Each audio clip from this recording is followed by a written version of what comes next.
Hi, this is Yvette from inspiredwellness.org, and as promised, I am going to be speaking about the autoimmune protocol diet, which is a diet that I did during my healing journey. So basically, it's a strict elimination period of at least 30 to 60 days, but many people stay on the protocol for months until they start seeing some clearing of their autoimmune symptoms. By setting a timeline for the elimination diet, you can focus more on the healing aspect of the diet.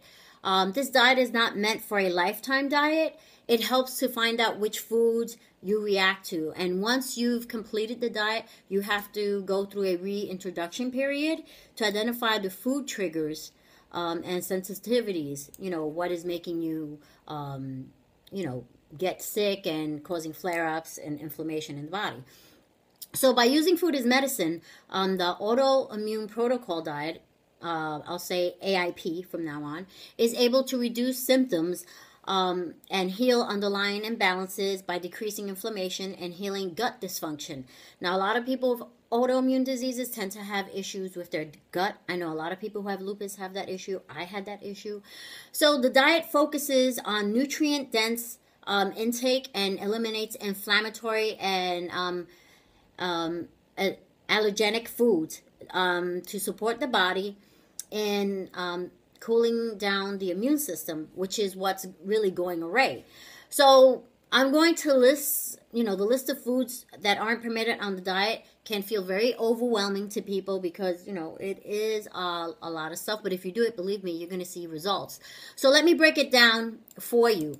First of all, there is no gluten, no grains, no legumes, which is beans, no dairy, no sugar, and no alcohol.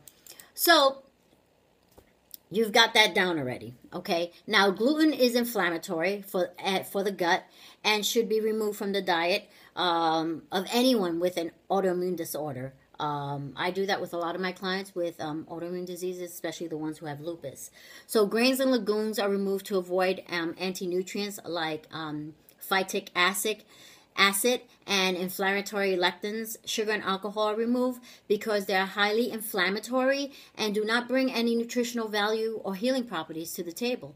So you should avoid nightshade vegetables, and I've gone over that with you before, and that's like peppers, eggplant, onions, tomatoes. They have been found to be particularly inflammatory, causing joint pain, skin irritation, and gut discomfort, especially with people with lupus. And I actually did a video about this in the past. Avoid eggs. Eliminate eggs because the proteins and enzymes in eggs, as well as in the whites, are able to work their way through the gut lining and during digestion during the digestion process. And although this can occur in healthy people as well, those with autoimmune conditions, the egg particularly matter gets through the barrier of the gut lining easily, and it infiltrates the bloodstream, causing immune system stimulation and reactivity. So if you didn't know that, that's something to know. I didn't know that. I learned that from when I got on the diet. And avoid all nuts and seeds. And I know some of you really love them. I know I love my nuts and seeds, but I had to let them go for a period of time. Because they're high in anti-nutrients such as lectins and phytates. And they are one of the most allergenic types of foods that can cause sensitivities in people who are struggling with autoimmunity. So additionally, the ratio of omega-3 to omega-6 fatty acids in most nuts and seeds. In fact, nuts contain the highest amount of omega-6 fatty acids, which is a pro-inflammatory. And I think maybe walnuts are the exception. And keep fruit to a minimum. Of course, you can eat fruit, but keep it to a minimum, like 1 to 2 servings per day, because you want to keep blood sugar levels stable. And it also helps to avoid taking too much fructose, which can irritate the gut. And avoid food additives like guar gum and carrageenan. These additives bring no health benefits and contribute to leaky gut. Other additives are like nitrates, which are inflammatory to the body and can also cause allergic reactions. Also, avoid non-steroid anti-inflammatory medications, which I know it's hard for people, especially on lupus, because they give these types of medication. But, you know, it's about attempting to heal the gut lining, and it is critical in managing the autoimmune disorder. So this can be tricky because many medical treatments of autoimmune disorders, such as rheumatoid arthritis, chronic pain, lupus, just to name a few, use these. But before removing any of these medications, please discuss it with your doctor and medical provider. Okay, so I went over some foods. I'm going to go over more foods, type of meats to avoid. You want factory farm meats, farm-raised seafood. What you can eat, beef, bison, chicken, turkey, boar, wild-caught fish, and game meats. In the grains, you want to avoid the oats, the rice, millet, quinoa. I know some people love quinoa, wheat, and all gluten. And you can't eat any grains on this diet. Legumes, all beans, soy, edamame, and peanuts. You can have snap peas, string beans, and avoid all nightshades. I went over those. But you can eat other types of vegetables. You can eat everything else that is not nightshades, like asparagus, Brussels sprouts, cabbage, leafy greens, broccoli, cauliflower, squash, cucumber, beets, which are really good for you, carrots, sweet potatoes. I love sweet potatoes. Fruit.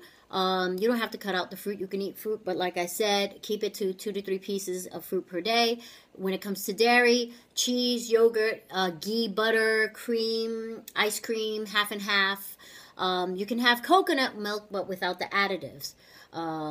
That also includes regular milk. You should take that out as well and just have like the coconut milk. Also eggs, all kind of eggs, nuts and seeds. I explained that before. And also, like, you also avoid, I said the seeds, also chia seeds, sesame seeds as well. Fermented foods, you want to avoid fermented, soy products. You can have kombucha, sauerkraut, kimchi, kefir made with water coconut, coconut of the water. Also sugar. Get rid of all sugar, including additives like stevia and all that on this diet. You're not going to use any of that. When it comes to fats, you want to get rid of all butter, ghee, margarines, canola oil, and all other seeds oils. You can have avocado oil, coconut oil, and olive oil. And I went over the food additives before. I went over like ibuprofen, naproxen, stuff like that. You can't have that because it's an anti-steroid medication. And alcohol, beer, liquor, even sugar alcohols, and extracts like vanilla extract. You need to keep that out of your diet during the AIP diet. And what you can have, if you go out, to hang out with your friends and stuff, like sparkling water, non-sparkling water, and kombucha. They're really great additives. So remember, this diet is not meant to be a lifetime diet. It helps you to find which foods you react to. And once you completed the diet, and you can focus on reintroducing food. You're going to go through a reintroduction period to identify which food triggers and which ones you're sensitive to and which are causing you to have certain symptoms and cause inflammation in the body. So, if you like this video, give me a thumbs up on my YouTube page, which is listed below. And while you're there, subscribe for my page. And you can also subscribe for my Facebook page, which I'm going to put the link down there too. And if there's any topic that you'd like me to speak about, by all means, you could either inbox me on Facebook or email me at inspiredwellness@yahoo.com. So, that's all I have to say, folks. I am Yvette from inspiredwellness.org. At Inspired Wellness, we inspired women to get healthy and transform their lives because we want you to become that fabulous diva you were born to be. See you next week.